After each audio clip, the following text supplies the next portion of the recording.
Hello, everyone, and welcome to this very special episode of Soroka Speaks. I am Emily. And it's Claire. And we are joined today by the very inspirational spiritual leader, activational speaker, and all around just very intriguing and inspiring human, Mr. Kevin Walton. Thank you so much for joining us today. Hello. Thank you for having me. It's an honor.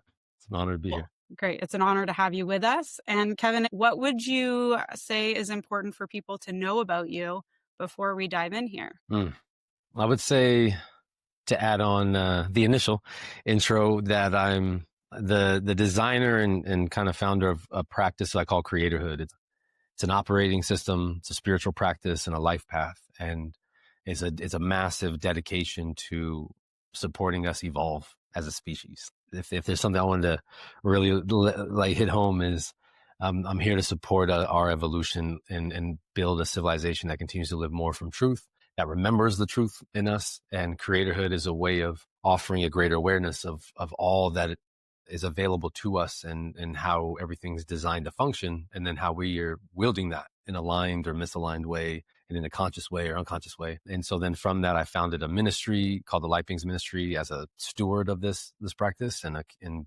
community development of the Life Beings community too, so that we start creating containers that represent this embodiment to life.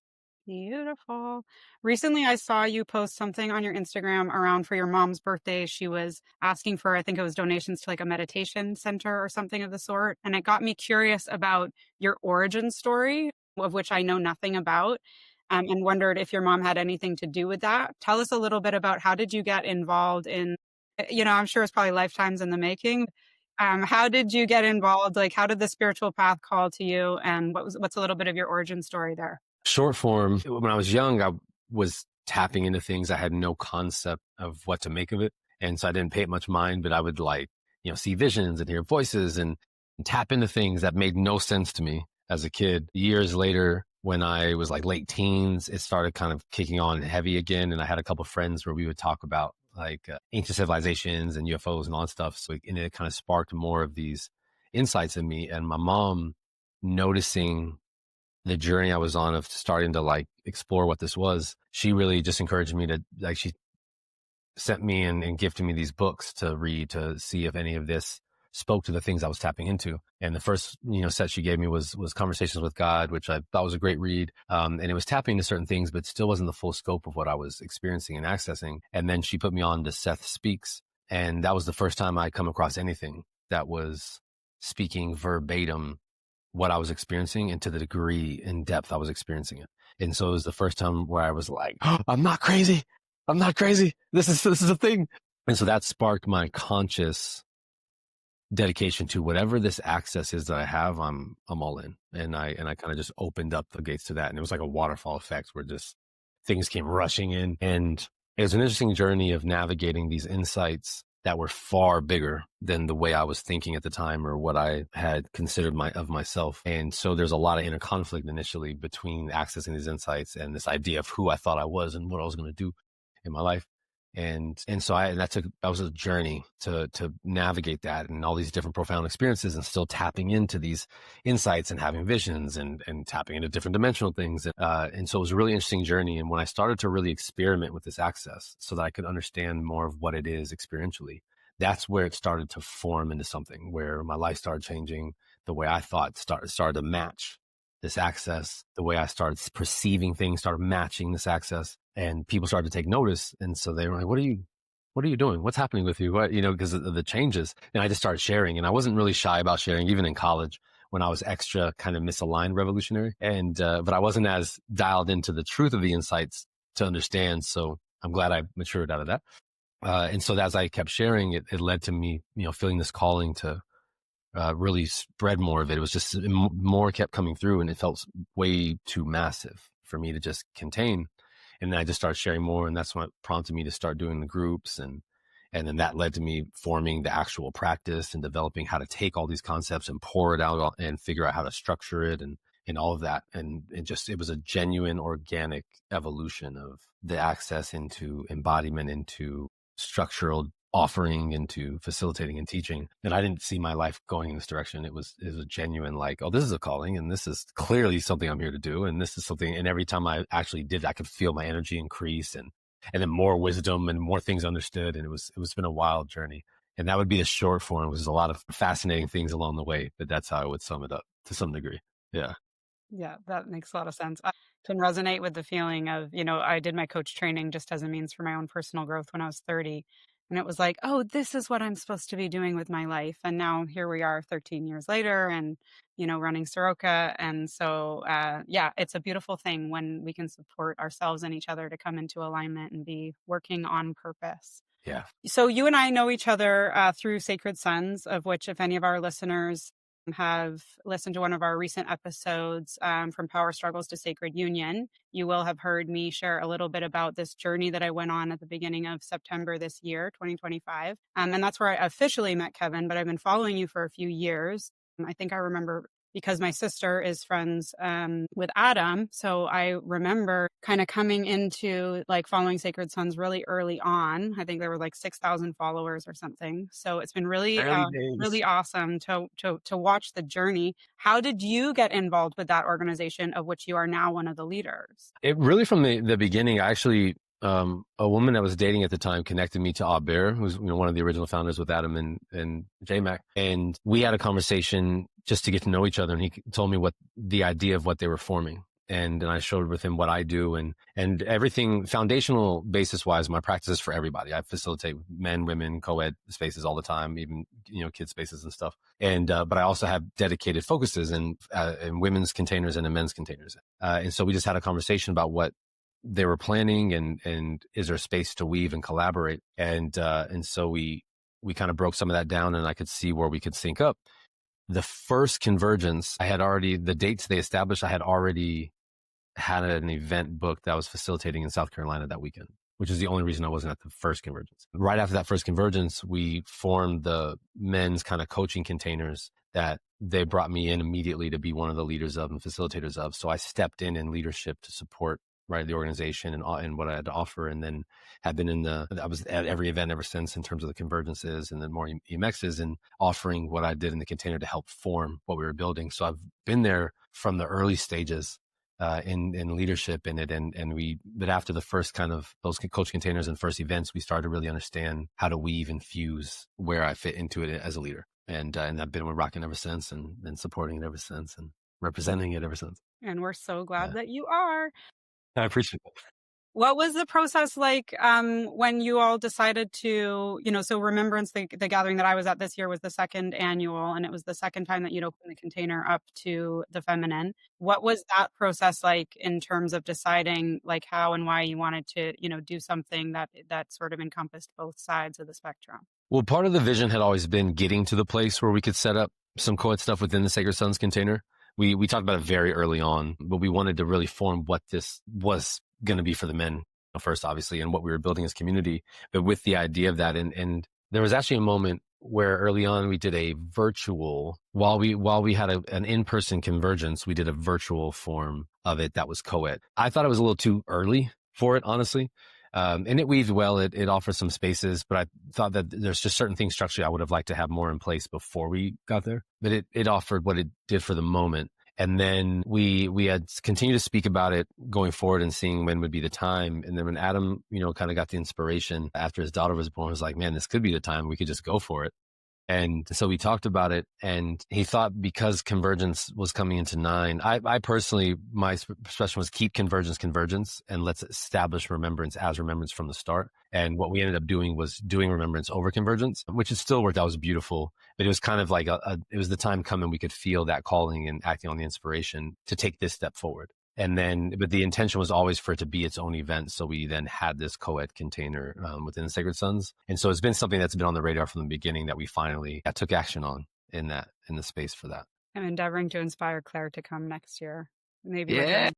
I saw the change in Emily when she came back and was just like, where did you go? What was this event? This is something that I had never seen before or heard about before. I hope that it becomes international. Let's throw that out there. For sure. Got to do it. I'm interested to ask you about, because you mentioned obviously you work with men and women and children as well. And I wondered where sort of how your work is sort of communicated to children, and also just knowing what I know about Sacred Sons, which is quite limited. There is so much work that can be done. I'm raising teenagers, as is Emily's preteen.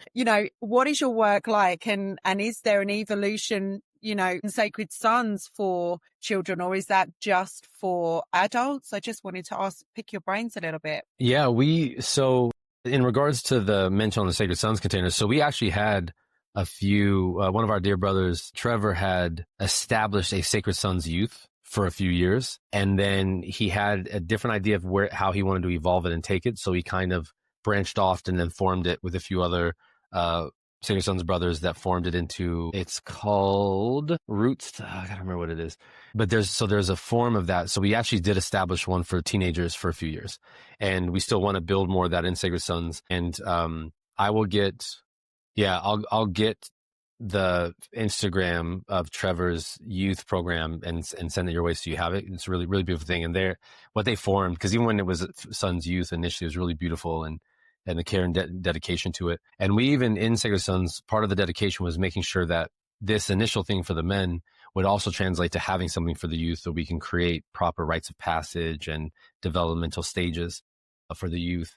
And that's also what I'm dedicated to forming within communities that we develop. So even in like Light Beings and the Creatorhood world is dedicated to that. And so being able to translate this for the youth, and I even have a bunch of friends here because I have a teenager as well. My son's 14, and he was kind of my guinea pig early on of exploring how to teach Creatorhood to kids and what lands, and a few of my other friends' kids, which I'm grateful for. And so it was really cool to explore how they receive information, how they tap into some of the experiences, and to create more of because children are far more tactile, and so being able to weave that with them, and even with a lot of energy, because I've even had like children clients that the parents would have before to help them, train them to know how to harness their focus more if they were diagnosed ADHD. And so because it's just a muscle to flex, and knowing how to train children to tap into their ability to command their energy. And even like teaching meditation, where I'd have them sit and I'll say, how still can you be in silence and just be here for a second? And then I'll say, get up and go run really fast.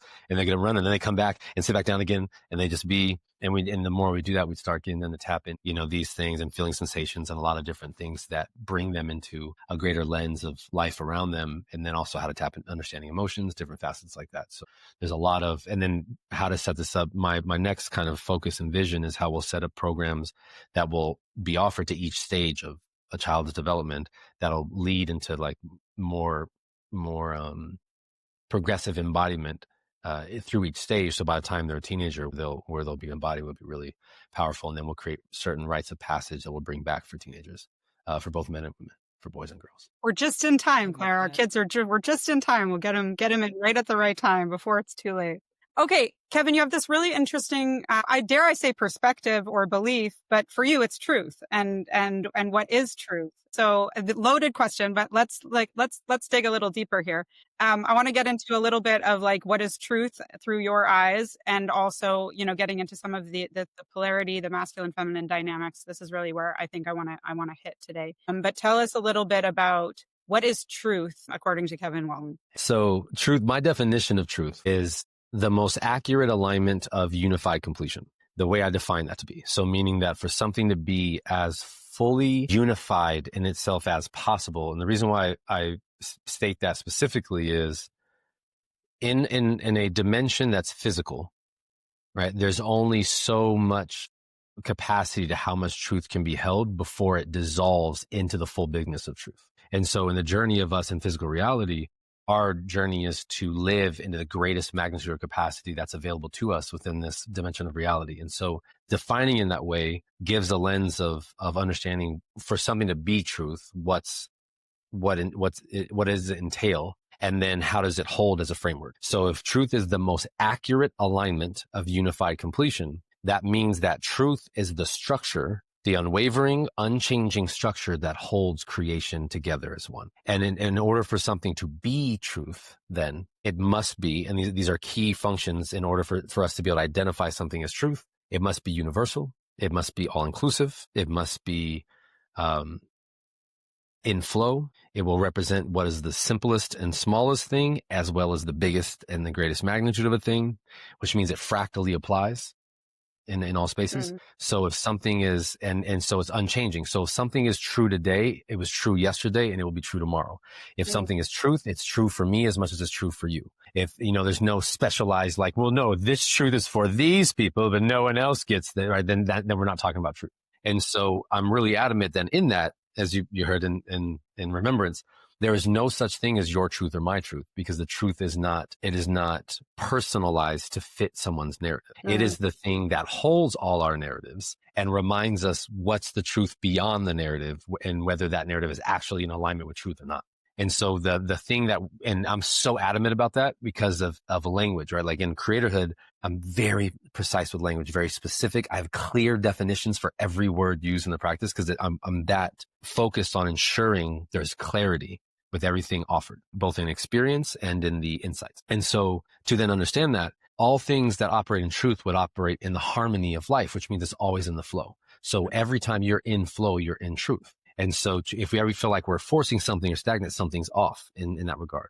And so truth is effortless. It's where the flow resides, and it is always upholding the greatest magnitude while honoring the smallest function. And that is then how the truth holds. So as an individual, instead of it being my truth or your truth, it's simply, this is how I honestly feel right now, but that will change. This is my current perspective, but that will broaden. This is what I'm currently feeling, but that will, that'll move. This is what is most important to me. This is what I'm really passionate about. All of those things are there. But when someone takes that and goes, this is my truth, you're now taking something that does not change and holds consistently and shoving into a container that it is not only doesn't fit, it will obliterate the concept. And so the idea of truth and the way that I teach it for people to understand is how to recognize the thing that literally holds the all of creation and then lives in all of us. So that means that all of us represent our own unique expression of how the truth can be lived through us. But those key elements do not change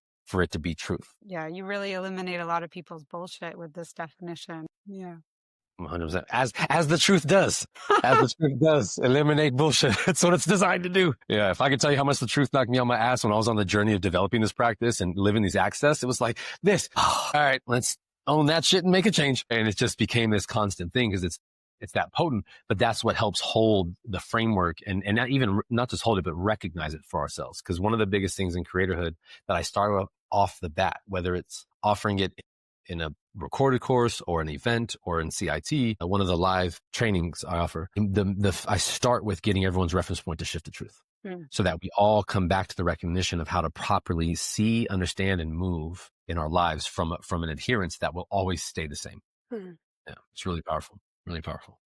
So if I came to a session and it was my first time, right, coming with you to the Creatorhood, like how do you start leading, or how do you get me to find out and hone in what is Claire's truth or what is Emily's truth, right? And is it a series of questions? Like dive a little bit deeper for me so that I can understand, because I think it sounds incredible and I'm like, okay, when am I next in the States and when am I coming? But it's, we're not, we're here online. So how does one got an online offering? Yeah. So the way I break it down as an initial offering, that helps dispel the concept of your truth, right, or my truth. So that because that's literally what I start off with is, here's the framework of Creatorhood. So you understand what you're getting into. Right. And then it goes, and then here is because part of the tagline of Creatorhood is I call it the art of living from truth. And that means that what it does is it gives you the science and the systems on how everything works structurally. And then the art is knowing which piece when in the journey of our lives. And so the way that we recognize that is by the things that are always the same and don't change. So when I start introducing the truth, after I break that down, then we go right into truth. I just start breaking down the mechanics of the nature of our lived experience. And so to take away to fade the concept of Claire's truth or Emily's truth or Kevin's truth. And now it just comes to, here is the foundational function of creation. Here's how you're built. Here's what's alive in you. Here's how you can use it. Now let's look how you're using it. And so that we understand, am I actually functioning from this capacity or not? And then I'll break down personal experiences you have so that you understand how the truth is experienced in an example. And even something as simple as if you in one instance feel insecure and you're not enough, and in another instance feel fully embodied and so confident, right? If one can change, then you understand that it's not the truth of you. But because the truth will always represent more the magnitude, then you'll always feel more embodied when you're living in truth. So then that's how we break down the energetics. So then I teach people with an exercise how you can actually tune into the sensations and the energetics of recognizing where truth is and where it's not. And what's wild is whenever I break down concepts that are truth-based, then people feel it, right? They can feel in their system like, oh, this is language to something I felt but didn't know how to describe, or this is, and because we all know when we actually feel truth or when presented with it, even though sometimes we're not pleased about it if it disrupts ideas that we thought we had. And so early on, that's just how I break it down. So I offer the structural framework and then get people to recognize how it shows up in their lives so it can sync.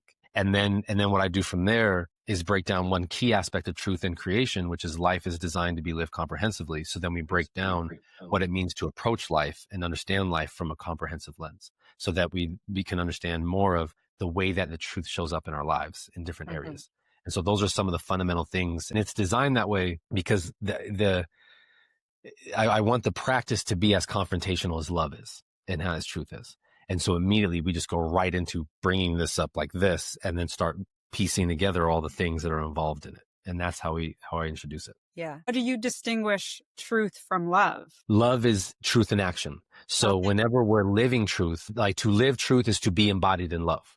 And so the way that I break that down as, because if truth is the structural framework of unity holding all of creation, then love represents how that functions. And that's why my definition of love is the absolute acceptance of everything. So love lives in the recognition of honoring where we are and demanding us living into everything we're designed to be, the more of us. And so every time we're living in full self-acceptance, then we are now operating in truth because we're holding the full framework of us. So if here's where I made a decision that was out of integrity with my beingness and I feel shame. So love goes, awesome. Here's your shame. Face that. Now let's grab that energy and live into you functioning in integrity. And that's how love works. So love represents how truth is lived in action. Beautiful. Beautiful definition. I'm mind blown with this. I absolutely love it because I never really heard this concept before, but it makes absolute sense. And I think, you know, what my takeaways as well from everything that you were saying was really about sort of, especially with the love, it's like, you know, love, it should be and is unconditional, right? Without the stories and the noise and that we tell ourselves, right? So if my husband does something and I'm like, well, he's done that because I've done that. Or, you know, well, he spoke to me that way because I spoke to him this way. Or there's a story that we tell ourselves. And I think when you remove that or you overcome that and go, hey, I'm so sorry I spoke to you that way. That was no way in relation to you. It's because I was not concentrating or I was, you know, I fell over the cat or whatever. I'm having a bad day. And which happens all the time. I do fall over. Cats love to walk in front of people's feet. It's so real. But I think when you remove that, it changes. It's like, okay, now we're back to being in integrity, and we're back to being in, not that we weren't out of love, but we remove all of that. And I think it really resonated with me. And I think it's so powerful and so many of us don't go to this level of sort of exploration. Exactly. Yeah, I appreciate that. And you said that important phrase, because love is unconditional. It is absolute. There is no such thing as separate love. There's no such thing as conditional love. That's not a real thing. Love only holds the magnitude of something. And so it's always the self-acceptance. And so then in the practice, I'll teach early on 2 key things that represent that for us. So the key 3 embodiments that represent us living in a state of love, the 3 mindset essentials that represent us living in love, that you'll know you're in it if these things are on. And so it's like we even break that down in the same way so we know what we're touching on. And what you spoke to, one of them was ownership, is one of the mindsets where it's responsibility plus accountability. So I understand what role I play, what I'm responsible for, hold myself accountable to it. If I'm out of integrity with that, I own that so I can come back to in proper accountability, so I can come back to being in that, being more purposeful and intentional in how I move, being open to all the possibilities, and then knowing what I prefer. All of these things are key facets that live in a state of love. And love. And then love is even then not even specialized. When we have so many misconceptions of love that get taught in the world. And then people wonder why relationships are a shit show. And so the notion of it is love is the same in any relational container. What varies is the degree of which it's expressed according to the container. So the love I have for my family is the same love for my friends, the same love for my son, my parents, and then a romantic partner. But the difference is based on the identified association of relationship will determine to what degree is love expressed in vulnerability and intimacy that honors that container. And so it's the same love, but it's understanding how it's utilized accordingly. Yeah, so powerful. It changes. Yeah. I heard a saying once that love is unconditional, but relationships are not. What would you say? If they're not based in love. But I will say to that is, relationships, in order for relationships to weave properly, there has to be clarity of foundation, clarity of recognition, and standards and agreements. It's important to uphold that. But a relationship is not automatically based in love because people build relationships out of fear all the time. I don't want to be lonely, so I'm going to go get a partner because I don't know how to be with myself, which will mean that relationship will not be seated in love, right? It would be an avoidance of self through another person. Being able to understand then what's the difference. And one of the ways I teach it in the practice is understanding the difference between transaction and reciprocation, where there's nothing inherently misaligned with transaction. Certain relationships are built upon it, like business relationships, right? They're just proper agreements, transactional, but you can still have a business relationship built on love, which is just respect and consideration of self and others. But the transactions are an indicator of what it is. When you have a more personalized relationship or romantic, a parent-child, you want it built in reciprocation, which is it's always flowing in direct consideration of each other. And it's building off of energetic generation, not what can you do for me and me for you. That's transaction. So what makes the reciprocation love is I'm willing to give of myself, ideally from a healthy place for it to be love, right? From a considerate place, because love is not sacrifice. It's not at the cost of us. So I take care of myself to effectively play my role as a father to my son. Right. I don't do things for my son for him to pay me back. Right. All right, son, I'm just accruing all this money I've been paying for your private school and your clothes and stuff. Right. This is going to be coming. You got some bills. You got some invoices coming, right? I do this to take care of my son and encourage him to be more of who he's designed to be. And he doesn't owe me anything for that. But then I'm his father, so he loves me and adheres to me and we share a bond. It's reciprocal. But then there's transactions that can happen in a relational container, like, Zen, Dad, I got these 3 things to do. Can you wash these dishes and start washing the dishes, on a regular while you're here so I can navigate these things? I appreciate you. And then if it's, do you want to also earn some extra money before you do this thing? Let's build some things. But the relationship's not built on that. Mm-hmm. The relationship's built on reciprocation. So even those subtle distinctions are key to then understand relationships, how they're designed to work, what the container functions, and then whether it weaves energetically properly or not.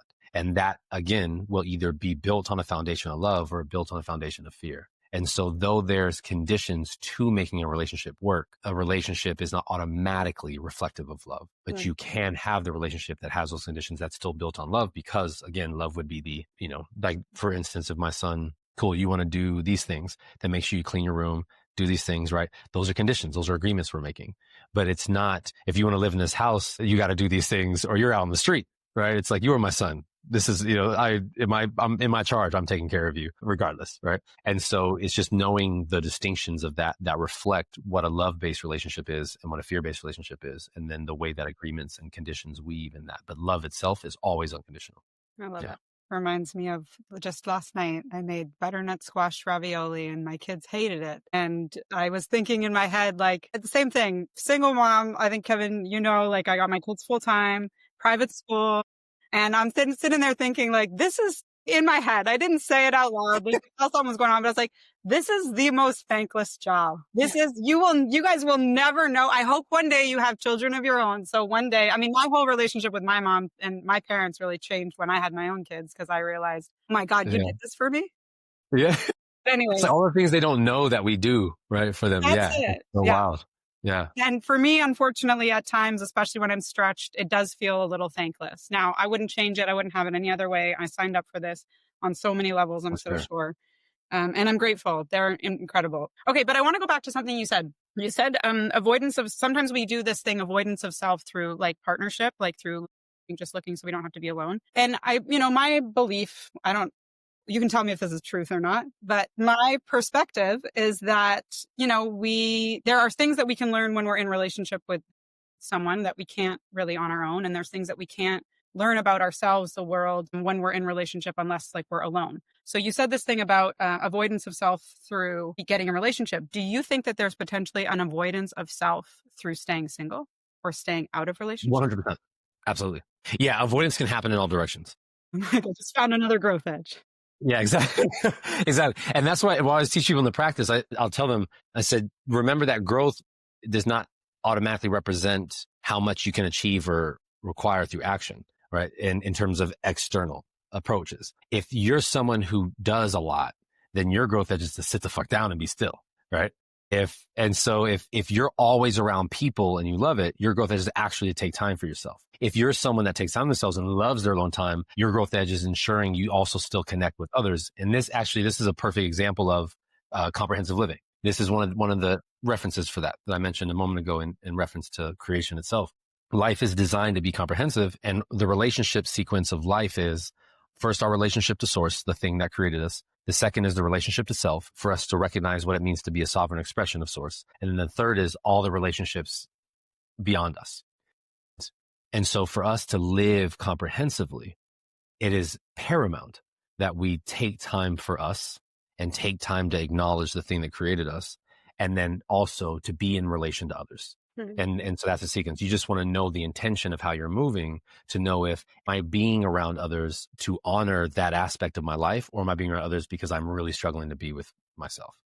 And then the same is in reverse. Am I taking this time for me to really be with me, or am I taking this time with me because I don't like the discomfort or awkwardness I feel when I'm around people, and I'm choosing not to work through that to live more authentically embodied? And so any avoidance and neglect are the two ways we perpetuate any misalignment that we play out. And the difference between that is avoidance is the conscious disregard of responsibility, and neglect is the unconscious disregard of responsibility. And so those are the two fundamentals that reflect whether we're perpetuating unhealthy, misaligned human behavior or not. All right. I'm going to switch gears a little bit into this masculine feminine dynamics, because there's so much to uncover and get into here. And Kevin, I'm fascinated every time I hear you talk about this stuff.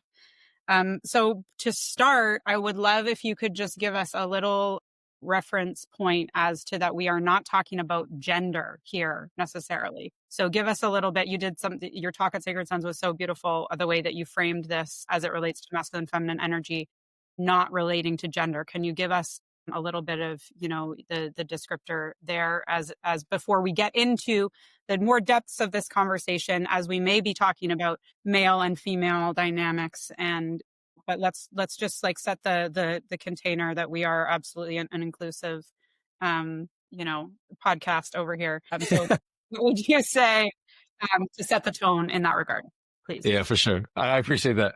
So when I teach the masculine and feminine, and I call it the masculine and feminine principle, because it's actually the principle of how energy works. And whenever I approach it in teaching, as you just mentioned, I always approach it from the principles so that people understand the foundational basis of literally what's governing the relationship of creation. And then what that looks like fractally when we experience it in an embodiment of physiology and sex first as an embodiment, a representation, and then what it means to have a gender and what that represents. When I first started teaching, I described it as masculine energy and feminine energy. And then the more I kept exploring it deeper with this access, I realized that's a misconception, and it actually hinders proper understanding, because it's not separate. They're never separate. They're never separate.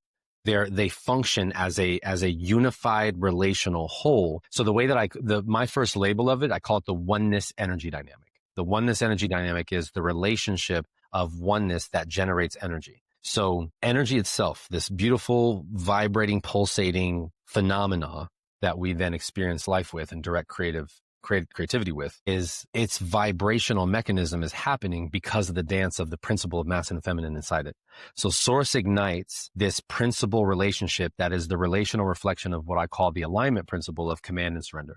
And command and surrender is simply the centering and directional instruction of energy. And surrender is the permissible allowance for things to unfold energetically. That's the dance of life. All of us are sitting here with the ability to direct creative energy and allow it to unfold, to give it and receive it in interchange. And the whole structure of creation is built off of that functioning mechanism, which is why I call it the alignment principle. That would be how all of creation works and functions if we're not on some bullshit.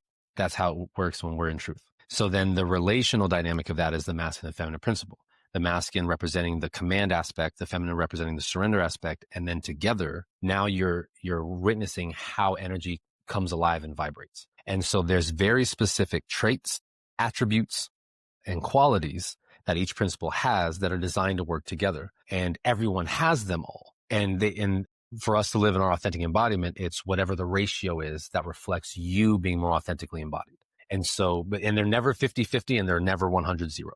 Everyone always has both, and it's always whatever the optimal ratio. So I will never be 100 masculine, 0 feminine, or 100 feminine, 0 masculine. I will be whatever ratio represents me as a baseline and be me more naturally masculine led with my feminine intact, and then knowing situations that call for being more of my feminine and less of my masculine, and knowing how to weave between that. That's how we function. So in giving examples of that, traits of the masculine are assertiveness, aggression. Wait. Hold on. Before you go here, sorry to interrupt, because I thought that we could play this fun game that we did. You play the game? Yeah. Okay. So Claire, Kevin's going to say a trait and you and I are going to determine whether or not we think it's masculine or feminine. Okay. Can we do that? I just think that would be fun for the audience to play along as well. Yeah. Nice. Dope. All right. So I'll already just clarify. Yeah. I already said assertiveness, aggression. So we now know those are masculine. And I'll just match that real quick and then we'll do the qualities from here. So just to match that, a masculine is assertiveness, feminine is suggestiveness, masculine is aggression, feminine in principle is gentleness, right? So those two are there for each. Intuition. Feminine. Yeah, I would say feminine. Feminine indeed. Okay, wait. And will you also tell us what the masculine counterpart is? Yeah, for sure.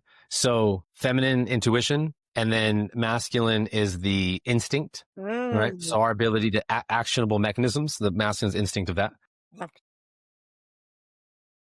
Let's play with, actually, let's do playfulness. I'm going to say feminine. Feminine, indeed. And the counterpart to playfulness in the masculine is responsibility. So when we're living harmoniously, we are keeping the playful, childlike essence of us alive and intact, the spontaneity of us, and held properly in consideration. So we're not reckless and getting ourselves all harmed. You know what I mean? Mm-hmm. Let's say deliberateness. Deliberateness, I would say masculine. Yeah. Indeed. This is masculine. And so if masculine is the deliberateness, right, and we're operating that mechanism, then what the counterpart is in the nature of the feminine, when we think about it with deliberateness is, I want to say, what's more decisiveness in that? So the feminine of that would be, it's not critical, analytical. There we go. So the feminine is I don't want to give this away yet. Okay. So deliberateness masculine. It's juicy. Give it away. It's good. Well, because I'm gonna use this as the trait to guess, because this is the one that usually stumps a lot of people. So I'll say this. There's a counterpart to deliberateness that is what makes this function properly for the feminine. I'm not going to say this one yet because I'm going to put this out here to guess, but I'll do another one right now. So discernment. Masculine. Did you hear the question mark at the end? Yeah. Discernment is feminine. Discernment is feminine. And yeah, because discernment represents our ability to pick up on, and remember that receptivity is a part of the feminine, to pick up on the energetics of whether something feels solid or off to it, right? Now, the counterpart to that in the masculine is conclusiveness. And I use conclusiveness because I use judgment as the misaligned version of that. So the masculine, if the feminine is in discernment, it picks up on energy. The masculine is where we decide what we end up doing with that, right? Cool. So then what I'm going to do that information is we'll move here. I'm going to label this like this and go like that. But the judgmental would be the misaligned version of that, where it's more condemning and it's disconnected and creates the above or below value judgment. Precision. I want to say masculine. Precision is feminine. Is it? Yeah, and that's the counterpart to deliberateness. So the masculine is deliberate, and feminine is precision, because it's about the details, right? And so it's being paid attention to all the little details, accurate. And so it's why anyone in their feminine, especially in relational dynamics, suddenly they can remember every accurate thing that was done. Let me tell you, my 10 husband years ago. Is very, he remembers everything. He's very accurate. He's like attention to detail. I called him Nice. Groomzilla at our wedding because everything had to be just so. And I'm like, it's fine. So he's obviously tapped Amazing. So he's got his, yeah, element nice. of his feminine. That's why I went with that, because I'm like, not that I'm, slap happy, but that's Yeah. what I get from him so much more than me in terms of, attention. But this is where I feel like so much misconception around masculine and feminine energy, we confuse with gender, right? Just because Mike is tapped into detail, it's just part of his feminine traits, right? Yeah. Exactly. And I think that it's fair to say, like, Claire and I are both extremely driven, very ambitious. And I think there's a lot of Western women that have like a pretty strong developed masculine. And we talked a little bit about this at the end of your chat, Kevin, because you had mentioned something around like raising, I don't know if I just interpreted this or where we went in the conversation, but for me, it was like, my kid's dad is in the picture, but they live with me full time unless I'm on the road. And so you had talked a little bit about like in the house, like kind of creating harmony, like where I have to sort of step in and be mindful of like kind of playing both roles, but I can't necessarily. It's so easy for me to go to this place of like, woe is me and I'm doing it all alone. And, and instead like it's an ongoing thing. And my opportunity is to continue to call him up. It's not to continue to put him down, 100%. Yeah. Beautiful. And that's a part of you being in your feminine, the suggestiveness that invites the masculine to step into their embodiment. Right. And that's part. And so you stay in your heart keeps you in the proper energetic to do that. Knowing that when there's situations that may call for your masculine, we want to live in the harmony of both so that you can weave through that effortlessly. But you're asking him to play his part, effectively. And you're doing it without the judgment or the critical, hypercritical, overanalytical, like, and you don't do this and do that. It's the invitation forward, because that's what it takes. The recognition that we're in this together, right? Even if we have things to work through, even if we have our own charges, right? Even if there's stuff that we're not at peace with, our journey is, can we do the work that helps us meet each other properly? In truth. And so that's really big. Yeah. Well done. Yeah. Yeah. Well done. She stated that if I can tell you how many times that happens when I start teaching this and like in a class, because I usually teach in co-ed spaces, and I'll say, these aspects of the masculine, like in aggression, and the woman will stand up like, well, I have those too. And I go, that's why we're talking about it from the principle, because it's in all of us. Like everyone's mind, they're so quick to go to man, woman, and not, oh, this stuff lives in all of us. So we all have these things at work, and it's how much to how much represents me in my most liberated state. So it's so important. Yeah, absolutely. And it's interesting to me. My ex-husband used to call me the alpha male. And the question that I have for you is, can the ratio of the feminine and the masculine energy change as we evolve as humans? Yes. And the key to it is understanding the proper ratio inside of you, the orientation you as an individual first, then what that looks like relationally. So for instance, if you are in the alpha male, right, being more masculine led, whenever I'm navigating with anyone, my first question is that what you're naturally led with, or did you condition yourself to be that? Right. Which that happens more often than not. And then with your partner, is it the same? Are they naturally feminine led, or do they condition themselves in that way? Or are they so in their masculine that though you are also in your masculine, in his presence, you can soften, right? That all these things are questions that you will navigate. And how you know whether you're operating in the version of you that is your natural design will be, the energy will tell you. When you tap into the natural design, your energy will increase. You'll generate more, you'll feel more alive, more free, just being in that. When you're in the other, you'll feel more tension or restriction, especially if there's a judgment to it, but mainly if it's something you've been doing that's taken a lot of effort, because the generating capacity is misoriented. So then in a relational container, somebody's going to be in the masculine pole, someone's going to be in the feminine pole.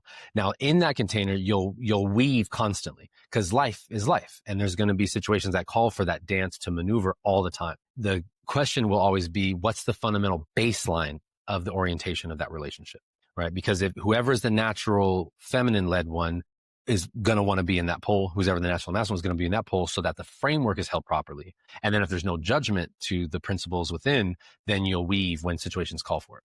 Yeah.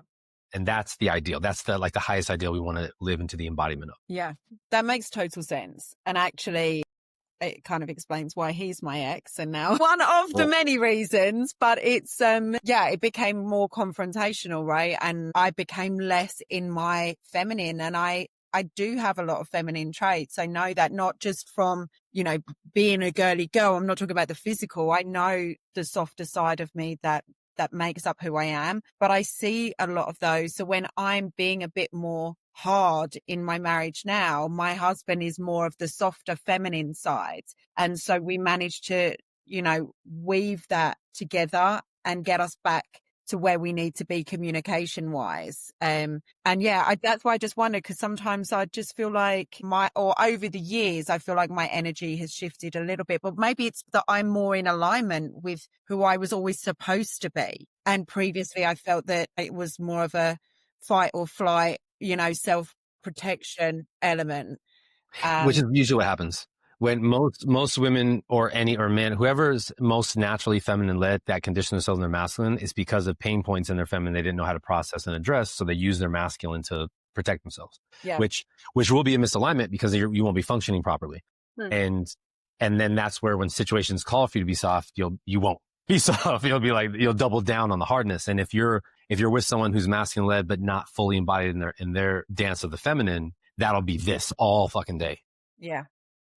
And then if you're with someone who's naturally masculine led while you're operating your conditioned masculine led and they're in contact with their feminine, they'll know how to meet you, turn their feminine on to bring you into a different space energetically, and then redirect their masculine to bring you back to your heart and softness. And it's a dope weaving, because I had to, that's what I learned a lot in the embodiment of it with my son's mother and I. She's masculine led, I'm masculine led, but hers was from the journey of her life because she's had some really interesting experiences. And so we would do this a lot. Mm-hmm. And then when I started to understand more of these insights and embodiment and started to tap in, when we have certain conversations, I would understand how to play with both to bring us into a space where we can meet each other. And we have an amazing co-parentship now. It's exactly what I wrote down of I love that I now have a peaceful, respectful, supportive, harmonious co-parentship with my son's mother. And we show up in these different ways, and we do. And it's been that, we got to that place, and I had to make sure I addressed all of my stuff, right, to be able to hold the energy of that, to weave. And so that's why it's important to understand how we have both. And going back to the part of the practice is knowing which piece when that supports, right, in communication and interaction and in our lives. Because even if you're in a business that demands you being in your masculine more, is there areas in that business you can bring more of your feminine to it? Or do you have other areas in your life that allow you to be more in your feminine, so you're harmonized more and not overtaxed, right? Knowing how to come home and click out of the masculine and the feminine to just be, all of those are important aspects to weave it properly. So let's talk about that a little bit of successful women in business. We could assert that they potentially have a high developed masculine. I know that I can relate to that to a degree. So and I want to weave this in, maybe this is a 2-part question, because I've also heard you say that, when we are in a good balance, or we're weaving both well, you have this probably a tested theory, but this theory that you need less sleep, you can do more. So I think about, right, you have more energy. You kind of alluded to that a little bit earlier. So yeah, I don't actually know what my question is. More so that I'm just kind of making an observation that I feel I can get a good 7, ideally 8, but 7, 8 hours of sleep. I'm probably operating predominantly in my masculine. Something that you just said recently is maybe when I'm actually in practice, working in the business, I might bring a little bit more of my femininity there when I'm leading groups or seeing clients, or, in that more kind of softer space, as receiving whatever it is that is in front of me, whether it be a group or a person or, whatever it is. But what's your perspective on, say, ambitious women in business that are predominantly successful? How do you see that? If you had to make up what you think their sort of masculine, feminine makeup, energetic makeup is, how would you diagnose that, if you will? I love it. So the culture we've created, especially Western culture, which is go be a go-getter, hustle, do your thing, right? Everyone wants to, whoever feels a call to be ambitious, or the way we've set up the infrastructure, it's predominantly masculine led, and that's also the misconception when people talk about the patriarchy and matriarchy, which is a conversation we can have as well. But it's really just the fact that how we designed a lot of the infrastructure is based on masculine mechanics. If we built it with a greater understanding of the relational principle, we'd weave far greater institutions and industry and as a whole. And I'm even working with different groups where we're exploring how do you build these different things in a civilization from unity consciousness with this greater consideration. But so if in the case of what we've built, it's what has become familiar. So then people will function in it. And I've worked with like really just the concept of boss women, right? In CEOs. And I'm not a fan of that concept because I think it's a huge misconception of how they really want to be embodied. Cause I've yet to meet a woman who's in that role, that dedicated to their masculine, that's naturally feminine led, that doesn't want to come home and take that off. Like they always want to be in their feminine, like, right. And so it's created a really fascinating culture, especially in Western society, where women who are naturally feminine but condition themselves in masculine are so focused on the masculine way of being, but then wondering why they're not receiving a partnership the way they want it, because they're in more of their masculine. But not even just that, they don't know how to weave between their masculine and feminine properly. So meaning they don't know when to turn their masculine off and shift into their feminine. So what I see a lot in the weaving in the culture is just a misunderstanding of what masculine and feminine is, and therefore underdeveloped muscles on how to weave in the beingness and the doingness properly. Because because even in the masculine and feminine role, right, like the command and surrender, there's no separation to them, because there's no separation to the masculine and the feminine. They're intertwined. Everything we do is a part of this dance. If I listen to what you're saying, I'm in my feminine. Then if I go to speak, to share information, I'm in my masculine. If I ask you a question in a way that's exploring with you and suggestive, I'm now speaking from a feminine place.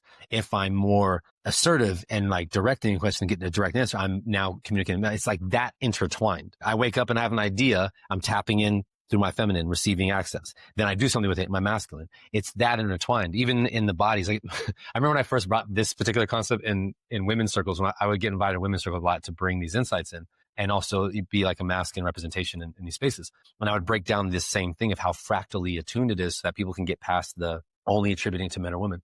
And so part of what the masculine holds is the structural container and the foundation, the centeredness, and then the directionality of movement. That means that the womb within a female body structurally is the masculine container. The feminine is the cultivation of the being inside, the cultivated energy within the womb. And when I first brought that in, I'm like, because they just went right into man there. The womb is not man shit. And it was like, you're not hearing me. I see where you're going. Let's weave this. And once we weave through the charge that came up, then it was like, oh, I get it, because it's that intertwined.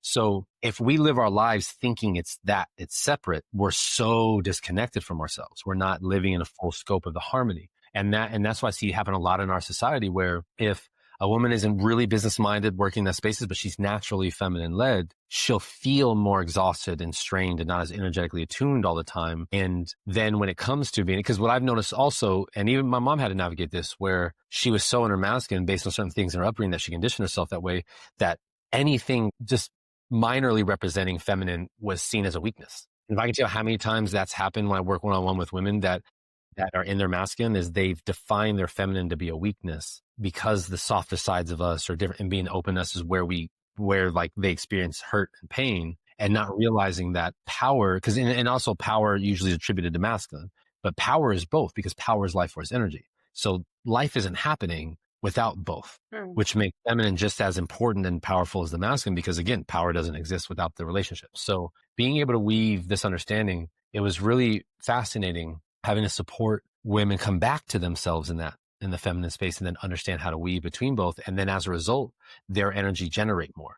And now they stop reaching for coffee because they're naturally more energetically attuned, and they stop doing the things that they think they have to do to get more energy. Because when you're functioning in proper harmony, energy generates more effortlessly, because the truth is effortless and inflow. And when we're doing that, then you don't have to sleep as long. The things we usually have to do to recover can happen faster. And it's not so much about speed, but it's simply how much access you gain living properly designed. And then that even weaves differently with a woman's cycle, where because you're going through the process of the cycle, the energetics could demand a little more rest or a little more functionality. And then, like we talked about in remembrance, but you experience your cycle according to the definition of it, your judgment about it, or your acceptance of it, or and if there's a narrative about the feminine, right? Like all these things will determine the way the cycle is experienced, and therefore how the energetics flow. And just like the way we process emotions or don't process emotions. So it's a really interesting to understand that how to weave through that, so that things aren't just automatic, where it's like Because I've had, close friends of mine, female friends, where I've supported them, helping them restore a more harmonious relationship to their cycle. And so then it wasn't painful anymore. And it wasn't like they weren't down for the count for days anymore, because their relationship improved with it. And so the energetics improved with it. And so all of these things make a difference for a greater energetic capacity and speed of restoration. It's so interesting that I haven't had caffeine since remembrance. Let's go. I gave up. I just gave it up. And I never even clicked. We step into like the sober container when we're there, of which I honored. But for me, I was like, all right, I'm going to do the same thing with caffeine. And I just have no desire for it anymore. And I actually think I've lost weight, since having given it up. Anyways, so I really had no clue that, maybe, Claire, some of those changes that you've seen in me are a little deeper than we even realized. What would you say, Kevin, and I know we'll start to kind of wrap it up here, but what advice or support would you give? I'm asking for a friend. What support would you give to someone who truly is like really working on their ability to receive more? Or just to receive, period? Yeah. So what I would say to your friend is that being open to receive is creating opportunities to receive. So the fundamental aspect to life is, am I open and engaged at all times? Right? That's the fundamental question. Am I living open to truth, open to life, openly receptive, openly generous on a regular basis? Do I stay open and engaged? If I don't know how to process pain points, I'll close. So our ability to know what we have to address in us, what fears, pain points, to ensure we stay more open to the wonderment and mystery of life, is a foundational mechanism that supports receptivity. And that's as true for what we could call in and manifest as it is for even the information that comes through our senses. So if I struggle to receive light through my eyes when I have a migraine, and I start to make peace with certain aspects of myself, that will fade, and I can receive light through my eyes more effortlessly. Sounds, all of it. Things that people usually say, I'm so sensitive to this thing, is actually a misalignment. It means something's not receiving information properly. And so all the ways we could clean that up is knowing what to address to free up the space to be more open. And then on a foundational behavioral sense, I would say you start putting yourself in positions to receive. And that can be something as simple as when you go out, you can wait. If someone's walking with you to the door, you can wait and allow them to open the door for you, right, and receive. Or in a grocery store and you can reach this thing in the aisle, but someone's standing there and you can ask them, excuse me, would you mind grabbing that for me? And because the thing about receiving, the thing about surrender, it doesn't mean we're incapable, right? It means we're allowing. And that's the important aspect of the feminine in its receptivity, is its allowance. And part of the issue with that is when people hear that concept of the feminine, it's also usually offered as submission, but I use submission as the misaligned version of that. But this surrender is there's no way to be in surrender without command. If you're not in command of the self and you surrender, you're actually in submission and acquiescing. And so for you to actually be open and receiving, that means you're centered in yourself and allow things to unfold. So even if you go out to eat and the waiter comes, what would you like? You start asking them, what would you, on this day, right, the energy in this place, what would you recommend to me to receive? What do you think I would like? And then they might ask you questions. You go, yeah, well, I like things on the tender side. Do you think this would be a great option? You creating spaces to be more receptive, to support, to information, right, to opportunity. All of these things help create the system to register a more open state of access and receptivity. Spoiler alert, everyone, I was talking about myself. Yeah. And I will say that I'm part of this incredible group called the Association of Transformational Leaders. And I just found out that my friend George Kansas he leads a group for men's work leaders, and Vince is a part of his group. I never knew that. Amazing. So I was having this conversation with George at our spring meeting a few weeks ago. And I was talking about how I'm really working on this idea of receiving more in my life. And I said that I think that I've had a misconception of receiving as taking. And I never wanted, I can get emotional saying it. Like, I never want to be a taker. And he said, Emily, you can't take. And in that moment, like, this light bulb for me went off that was like, what if I showed up in the world from the perspective of I can't be a taker? Like, all the ways in which I'm like blocking out receiving in my life because I don't want to be a taker. Like, what if I could show up from the perspective of like, I can't take, like I could only receive no matter what it is. And I'm just sharing that in case anybody else out there is listening if they have also or are maybe working on this edge or realize that this is an edge for themselves, that there is a perspective that I'm really working on in terms of like, what if I could show up and I could never take? I could never be a taker. And that is opening. I'm still working with it, but it's definitely like opening some more doors for me. So I really. Yeah, you know what I would say to that is you already wouldn't lead with taking because you're considerate enough to ask. The fact that you're like, I don't want to be a taker means chances are you're not, because you're already, that's already a concern for you. You know what I mean? Which means you're already considerate. And that's the difference. Because I guess I didn't mention this, but the masculine and feminine principle breaks down in the way it's designed to work, which is alignment, and then the misaligned version of it. And the misaligned version of it is when we are more either self-sacrificing or self-centered. And so you're only a taker if you're only getting for your own benefit, your own survival, your own consideration without the consideration of anybody else. Because for it to be receiving, it's understanding the reciprocation of the energetics of life. And if you're already considerate enough to not want to be a taker, then chances are you're not, like foundationally. And so then you just make peace with anywhere you've judged yourself for where maybe you have been a little selfish. So you can make peace with that and then stay open and receptive to all that you are. Claire, any final thoughts or questions? No, I mean, we talked about this taker, receiving, and even, for me, when I've worked with clients, even on a confidence level, and I can't receive compliments. We start as simple as that. It's like, just start by saying thank you, whether you believe it or we want that, praise or compliments. Start by saying thank you. And eventually you'll start to believe it and you'll start to accept them. Right. So I was even thinking what you said about grabbing something off the top shelf. And I used to go around the supermarket if I couldn't reach something, looking for something to stand on rather than ask someone. I didn't want to ask someone to help me. You're masculine. Sure.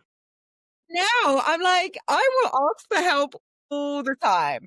I'm like, man or woman, a teenager, if you're taller than me, excuse me, please, can you help me with this? Or, Nice. I can't open the door because I can't figure out whether it's pull or push and it's stuck. Can you please help me? And they're like, hey, it's the wrong door, but hey, I asked for help. And it's the most, it actually makes me feel good when I 100%. ask. Yeah, because I just think, yes, I am receiving of that help. But at the same time, someone then walks away and goes, I helped that person today. I made that person feel good. That person smiled because I gave them a compliment. Like, even though you are receiving something, you're also giving something in return. Because I love 100%. to give. And I think it makes me feel good when I give. So I flip that, as maybe a reframe that by receiving, it's actually giving something to somebody else in return. Exactly. And that's the reciprocation. Because it's say, also people love being helpful. You know what I mean? Like, I love doing shit for people. I love, I love hold the door, do this stuff. I love it. Right. And so being able to honor that energy and then know what it means to receive. And I love that you brought in even receiving a compliment, that it's okay to receive an appreciative expression from someone. And what does that mean to just say thank you to it and be with it instead of push it back or think you have to send it back because you don't know how to just be seen and acknowledged. Yeah, it's so huge. So huge. I love you brought that. But yeah, it's really big that because your act of receiving, and that's the relationship of command and surrender, right? You playing your part allows someone else to play theirs. That is part of the giving. And then and that's hence why there's no separation. That was a beautiful example of where there is no separation and the reciprocity of the energies. All right, Kevin, tell everyone, where can they find you if they want more information or they want to follow along with your journey, keep, receiving your dope ass wisdom. Where can they find you? So Instagram is the main social media platform I use. @SourceRadiance is the handle. And a lot of the updates, events, links I put on there. Also @The Light Beings. We have the Light Beings community IG there too. I'm starting to record a bunch of content I'll be launching on my YouTube soon because a lot of stuff that's on there is just older stuff. Still potent, but older. And that's Source Radiance as well. And I'm currently updating my website. So the main two spaces to tune into, Instagram and YouTube, will be ways to get involved. Amazing. Well, I hope everyone enjoyed this episode as much as I did. I know I will be listening to it again to continue to extract the wisdom. I want to thank you, Kevin, so much for being with us today and for sharing who you are and what you're up to and all of the gifts that you are here for all of us to receive from you. So thank you for that. Yeah, thank you so much, Kevin. This has been an amazing episode, and I've got so many takeaways from this. So really, yeah, I couldn't agree with it any more. Thank you so much for spending your time with us. We are truly grateful. And we hope everyone, thank you. And we hope everyone listening enjoyed this episode. Stay tuned for more, and we will see you next time. Ciao, ciao. Yeah.